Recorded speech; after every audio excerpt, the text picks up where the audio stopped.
Hi, today I'm going to teach you how to make the best tasting mushroom chocolates you'll ever have in your life. Unlike the majority of mushroom chocolates, the active ingredients are in the peanut butter and not the chocolate. This does an outstanding job of masking both the flavor and texture of the dried fruiting bodies. I'm going to jump right into it. Let's talk about what supplies you're going to need. You'll need a couple things for the ingredients. First off, you'll need your dried fruiting bodies. You can use any medicinal or beneficial fungi you want for this. Next, you want PB2 peanut butter powder. PB2 is the only company that doesn't add a bunch of ingredients. This is just peanuts, sugar, and salt. The reason I use powderized peanut butter is to get a more homogeneous mixture and have more control over the texture of the final product. Next, you're going to need some peanut oil, as we're going to be reconstituting the peanut butter. Finally, for ingredients, you're going to need some chocolate. Yeah! What are they selling? Chocolate! I like to mix milk with semi-sweet and then add a little bit of 100% cacao to it. But you can choose whatever chocolate mixture you want, and I'll go over the process of tempering it as well. For your non-food supplies, you're going to want some parchment paper to do all your work on. I like using these piping bags because they make filling the molds a lot easier. You're going to want silicone spatulas. I like using these two styles. You'll see what for in the video. You need a double boiling apparatus. You need some sort of mold. I'll have links to all of the supplies I'm using in the description. You need some sort of temperature sensor. And this is actually pretty important. You need a scale to measure out your ingredients because the ratios are very finicky, especially the oil content. Okay, let's get started. Alright, we're going to start getting our peanut butter prepared. First thing you want to do is lay out some parchment paper.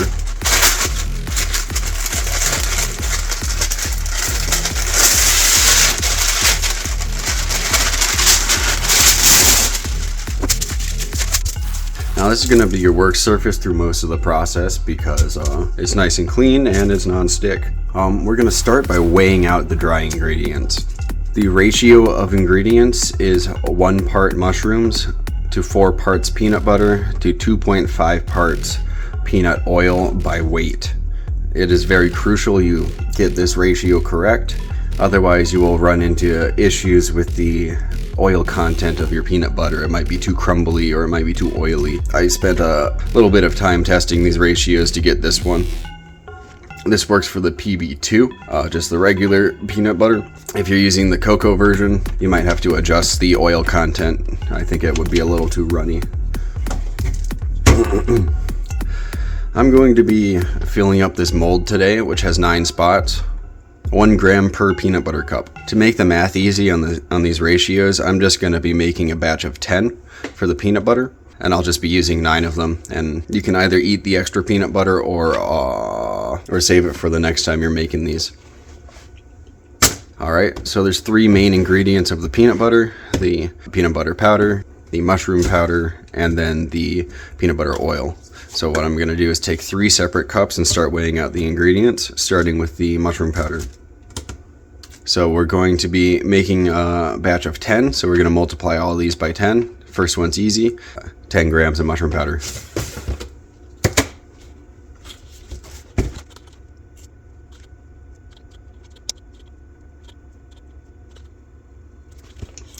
You want to make sure that your mushroom powder is very finely powdered. The way I did this was in my little Ninja blender.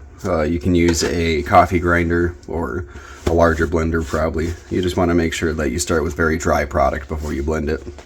Alright, so we've got 10 grams weighed out. I like to do this in all separate cups and then mix them together.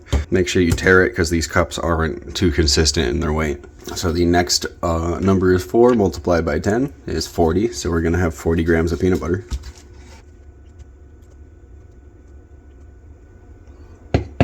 Alright, 40.2, that's good enough for me.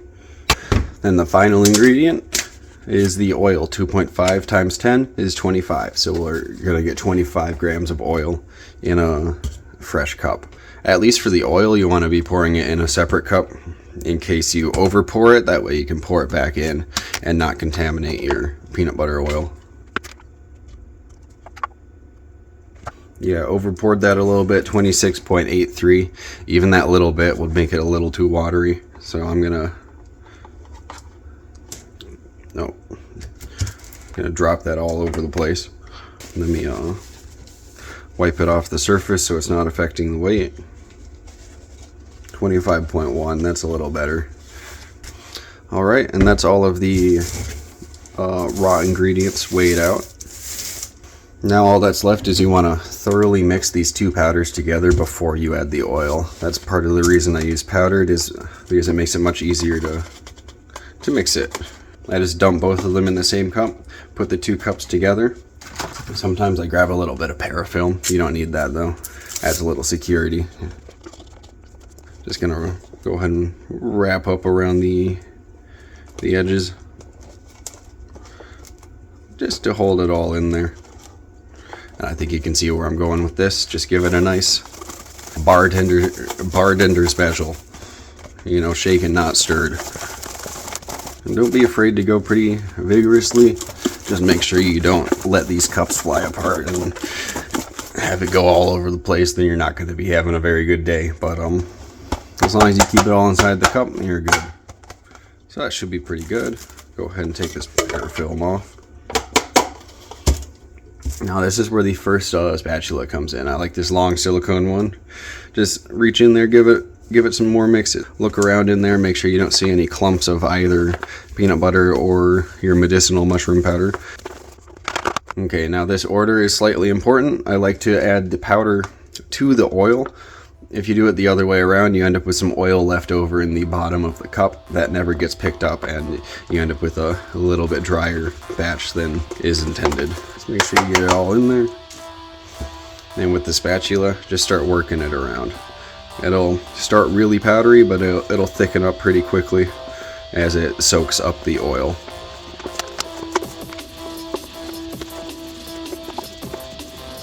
Okay, eventually we'll get to a point where you don't really want the spatula anymore. That's when I grab a couple gloves and just go ahead and turn it upside down on the parchment paper, making sure not to let any roll off the paper. You can actually dig your finger around in there a little bit, get the rest of it out, and then you just want to kind of slowly press it together. You don't want to be throwing it all over the place, because this is what you've been working for. This is what you're trying to keep. So just kind of put it together. If you ever made a snowball, then you know what to do. If you're fortunate and live in a place that you don't have to hide inside half the year, then just kind of squeeze it together in your hands, you know, knead it a little bit, and then take that glob and kind of pick up the remnants that are still on the parchment paper. You notice it is just a little bit crumbly, kind of. I was going for like the texture of a Reese's peanut butter kind of peanut butter more than a spreadable one. So if you notice when you break it, it kind of crumbles, but that gives it a better mouthfeel in the peanut butter cup. Okay, then whatever's left over in the cup, you can just take the ball and kind of scrape it along in there, kind of like you did on the parchment.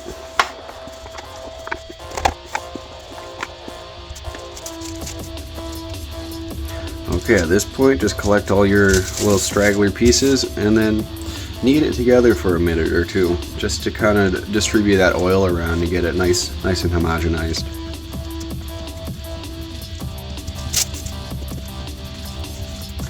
And if you've done it all correctly, you should have a mound that you're able to form into like a nice solid chunk, and when you break it in half, it should kind of peel like that and give you that nice shit texture. And just like that, you have prepared the peanut butter for the peanut butter cup. I like to dose it out at this point. That way, when you're working with the chocolate, all you gotta worry about is the temperature and the temper. You don't gotta worry about weighing out the doses for all the cups and stuff. So let's do a little bit of math. If there's 1 gram of mushrooms, 4 grams of peanut butter, and 2.5 grams of oil in every serving, that means there's going to be 7.5 grams in total. What I like to do is weigh out till about 7.2 grams, and then whatever's left over, I'm going to just distribute among the rest. Yep, that's 7.18, so I'll go ahead and go with that. Anywhere between like 7.15 and 7.25 I'm happy with. We've made 10 portions, so we're gonna weigh out 10 doses.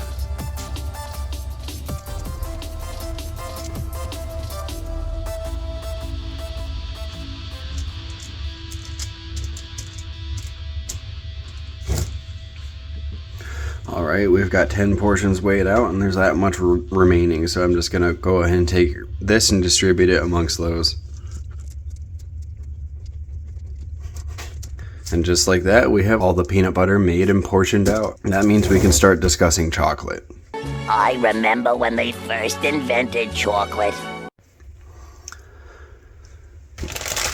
The mix of chocolate that I've come to use is 1 part semi-sweet, 1 part milk, and then I add some of this 100% cacao to it to help with both the temper and just increase the quality a little bit. I'm going to start by taking 1 cup of this semi-sweet, and 1 cup of milk, and 1 square of this dark chocolate. That's all the chocolate, but we're not going to melt it down all like this, because chocolate has a thing called tempering. It's a very in-depth topic, and there's a lot to talk about. Chocolate has like 6 different crystal phases, and they're all different temperature dependent and stuff. But basically the point of tempering is so you get like a nice, it doesn't melt in your hands, that kind of stuff. And for that temper, what we want is a phase 5 crystal. The easiest way of achieving this is just taking some chocolate that is already phase 5 and setting it aside and mixing it in. So what I'm going to do is take about a cup, a little bit of this dark chocolate as well, and add that in there. And I'll keep this to the side, and I'll melt this down. Don't lose your tempering. I like to heat up the hot water. I think it's pretty hot. It just makes it a little faster. I'm going to use the double boil method. You can also melt it down in a microwave, but it's a little less controlled. I like to have a little more control over the temperature. Alright, so go ahead and put the water on this stove and turn it up. You don't need it very high. You just want it to stay above like 140, 150 degrees-ish, which is already there. So I'm going to go ahead and put the pot in the other pot and let it sit like that for a minute, and you want to stir it. And you want to stir it frequently during this. So I'm going to use this time to talk about temperature of temper. So with dark chocolate, it tempers around 93 degrees, 92 degrees Fahrenheit. Milk chocolate is around 86 to 88. This is kind of somewhere in between, so I'll probably be looking for like 88, 89, 90 degrees for my temper. You can kind of tell once the chocolate stops melting in it when you're mixing in it that is at temper. So basically what I'm doing right now is I wanna just let it sit there, melt a little bit, stir it up, get the whole thing up to about 115, 120 degrees. You don't want to go much above that because then you're going to start burning it. But you want to bring it all the way up there to melt all of the chocolate, all of those crystals, get it all flowing, and then you can introduce the phase 5 crystals into there, and it's called seeding them. It will seed them, and then they grow from there. Once it starts melting a bit, you can mix it around, and you want to keep mixing it when it's melting. Now these silicone spatulas are very nice because you can get it all off the edges, and you don't really waste much on the sides. If you don't have one of these silicone ones, you're gonna have less of a good time. So once it gets about this much melted, I like to pull it off the heat. Just keep stirring it around. It should melt most of the way back down. If it doesn't, you can throw it back on, but you really want to make sure you're not getting too high of a temperature. We're at 98 degrees right now, so it can go up a little bit, but just keep an eye on that temperature. But especially since we got that dark chocolate in there, we want to bring it all the way up to around 100, 118, 120 degrees to make sure it's all melted. Alright, just like that, we've got the whole thing melted.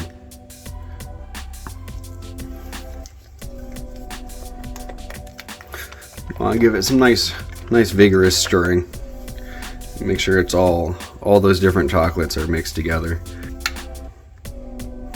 And you see, overshot it a little bit, about 126, 127. That's fine. It's not going to burn at that temperature, but you really don't want to be going much higher than that. And at this point, we want to bring it down, the temperature, all the way down to around 80, 88 degrees probably for this chocolate mixture. So what I'm going to do, I'm going to start with the dark chocolate because it's got the highest melting point. Just chop it up a little bit so it melts easier. Go ahead and throw it in. And I'll sprinkle in some of that as well because we're trying to get that temperature down. Now go ahead and mix that all in there. This takes a bit of elbow grease, but it's not too bad. Just take your time with it. So for this first mix, I like to just get it all coated, let them start absorbing that heat. I'll let it sit for a minute and then mix it a little more. 100 degrees. Go ahead and add some more.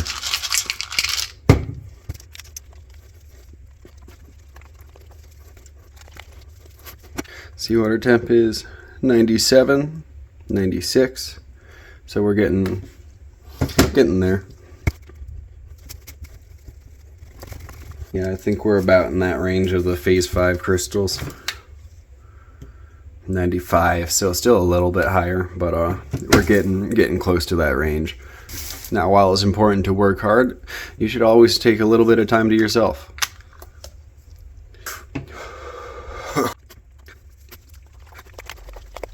Yep, sometimes you gotta really throw it around to get those chunks melted.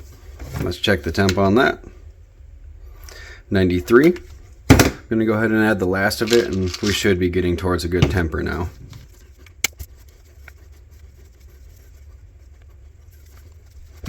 .9, so we're at around dark chocolate temperature. This is not dark, so we're gonna keep trying to bring it down a little more. I might have to add a little bit of more chocolate, but it's not too big of a deal.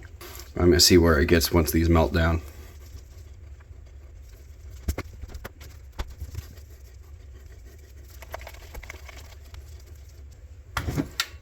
Alright, still around 90, 91. So what I'm going to do is I'm going to add a little bit of a larger chunk. So if it all doesn't melt down, I can just pull that chunk back out.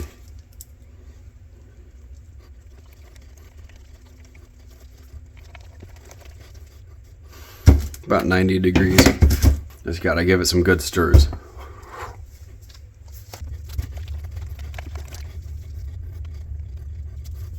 Alright, let's see that temp. 89.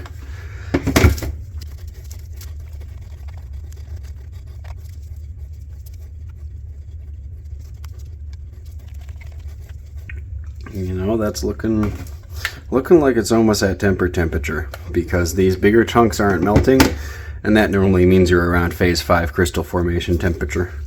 So I'm just gonna pull this bigger chunk out. Then I'm gonna try to get those smaller ones melted all in there before I go ahead and load it in the piper. So a good thing about this parchment paper, you take that bigger chunk, just put it there. Once it's solidified, it'll just pop right off. All right. That's some good looking chocolate right there. I've got a quick little test for the temper. You can take a cold spoon, put it on the back of it. If when it hardens it's shiny, then you've got a good temper. So I got the spoon out of the freezer.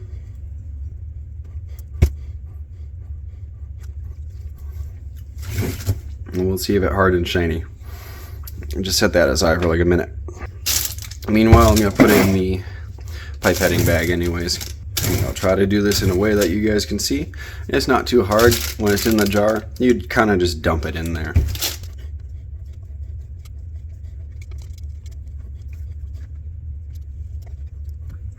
And when it comes to these last parts, you can scrape it on the edge of the jar like that. And it's all going to be on the inside of the bag. If you ever scraped a dab jar, you know how it is. Alright, yeah, you see you can get basically all of it out of there, so you're not wasting much chocolate. And that's about it for this spatula. Let's check on this temper.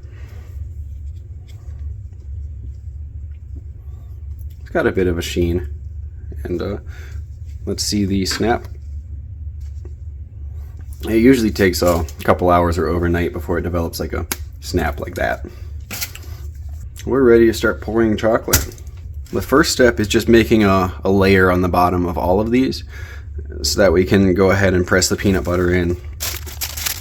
When you're preparing the pipette bag, go ahead and squeeze all the chocolate you can down. Then fold it in like this and give it a twist. And then when you're holding it, you can fold it down over the side and it stays pretty good like that. Also, if it starts cooling down, it should feel cool to the touch. Let me temp it. It's at 88, 89 degrees right now. So it does feel cool to the touch. If you notice it starts cooling down a little bit too much, you can just like vigorously shake it around and use like the friction force and heat from your hands to warm it back up. You just want to make sure you're not warming it above. So you use the bag, you just cut the tip off and then start piping. Alright, so you want to start by just getting the layer around the bottom. It doesn't have to be perfect because we're going to shake it out. But I like to go on a spiral starting from the edge and just fill the bottom.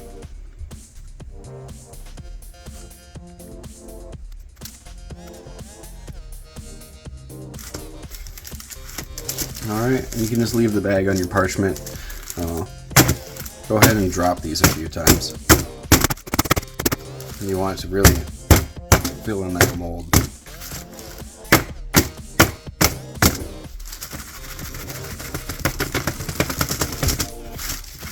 Once they filled in the bottom pretty well, just go ahead and stick them in the freezer for like a minute or two. Just enough for them to start hardening. You don't need it in there very long. Once they've solidified, we can start adding the peanut butter. It's important to regularly check the temperature of your chocolate. As long as it's above like, I think like 80, 79-ish degrees, you can still work with it. I like to, when it starts dropping down to like the lower 80s, I just pick it up, shake it around. I'll show you.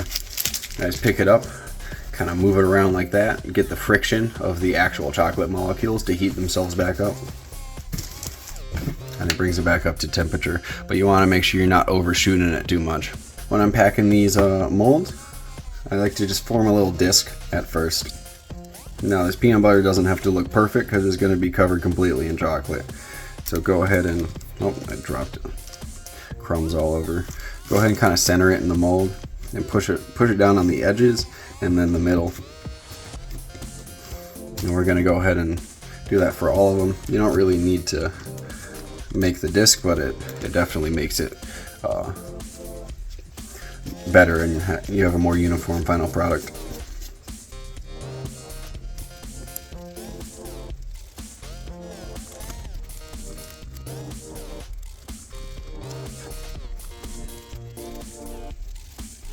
Now, I've worked with clay quite a bit, so I'm pretty good at forming these. It's a little bit tricky to work with. Just go slowly. If you push it too quickly, it will crumble apart. I'm going to go ahead and check my chocolate temperature. 86, we're good. Now keep in mind, you don't want the mold too cold, which is why you don't want to keep it in the freezer too long, as well as so your chocolate doesn't get too cold before you can use it. Alright, these are almost done. I like to just go around and push the chocolate away, or push the peanut butter away from the edges so I can fill it better with chocolate. For that, I just use the back end of my tweezers right here. I just kind of go around it in a circle and make a little gap for the chocolate to fill in.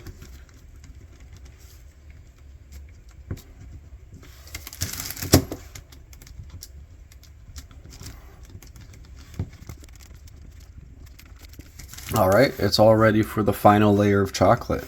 Let's just make sure it's at a good temperature. 85, 86. 86 looks good to me. This is one of the biggest reasons I like using a piping bag, is because it really lets you get around the edges and into fill in that cup. Otherwise you're gonna have peanut butter hanging out the edges. So just start by going all around it.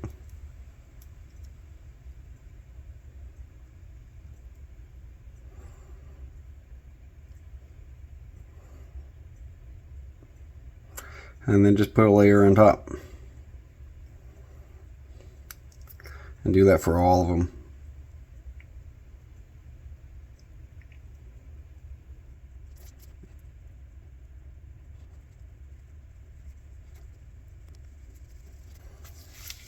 If you start squeezing your bag out a little bit, just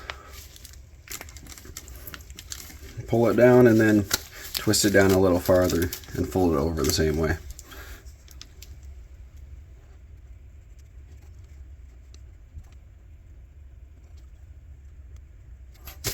Alright, just tap it down a couple times and you're basically done. You just gotta wait for them to solidify and then enjoy.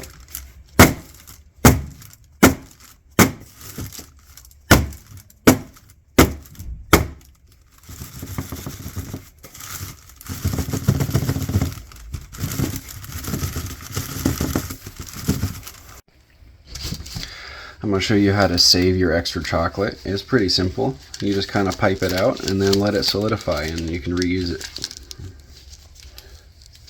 Make sure you're getting all of it out there. You don't want to be wasting.